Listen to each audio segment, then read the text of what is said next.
आप सभी को माँ बगलामुखी के प्रकट उत्सव की हार्दिक हार्दिक शुभकामनाएं। हम माँ बगलामुखी के विग्रह को देखते हैं तो हमें माँ एक राक्षस की जीव को खींचती हुई नजर आती हैं। आइए इसके पीछे की कहानी को जानते हैं। ये कहानी की शुरुआत होती है सतयुग से, जहाँ एक मदनासुर नाम का राक्षस था। उस राक्षस ने अपनी घोर तपस्या से इस सृष्टि की रचयिता ब्रह्मदेव से वाक सिद्ध का वरदान पा लिया, जिसका सीधा मतलब था कि उस राक्षस के मुंह से निकलने वाली हर बात सिद्ध हो जाती थी। और इसी वरदान को पाकर उसने पूरी दुनिया में तबाही मचाना शुरू कर दी।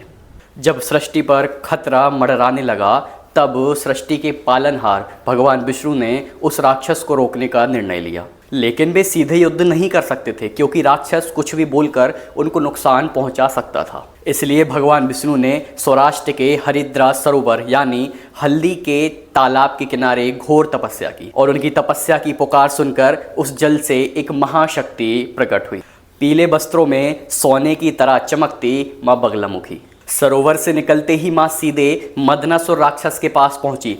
इससे पहले राक्षस कुछ बोलता, माँ ने सीधे उसकी जीभ को पकड़ लिया, क्योंकि उसकी सारी शक्ति उसकी जीभ में थी। और माँ ने जब राक्षस की जीभ पकड़ी तो उसकी सारी शक्तियाँ समाप्त हो गईं। और जैसे ही माँ ने उस राक्षस को मारने के लिए अपना गदा उठाया, तब राक्षस ने मन ही मन माँ से माफ़ी मांगी। तब माँ ने उस राक्षस को जीवन दान तो दिया, लेकिन हमेशा के लिए उसकी बोलती बंद कर दी। और माँ ने मदनासुर राक्षस को वरदान दिया कि इस संसार में जहाँ भी मेरी पूजा होगी, मेरे चरणों के समक्ष तुम्हारी उपस्थिति होगी। तभी से माँ को शत्रु नाशनी माँ बगलामुखी कहा जाने लगा। जय माता दी।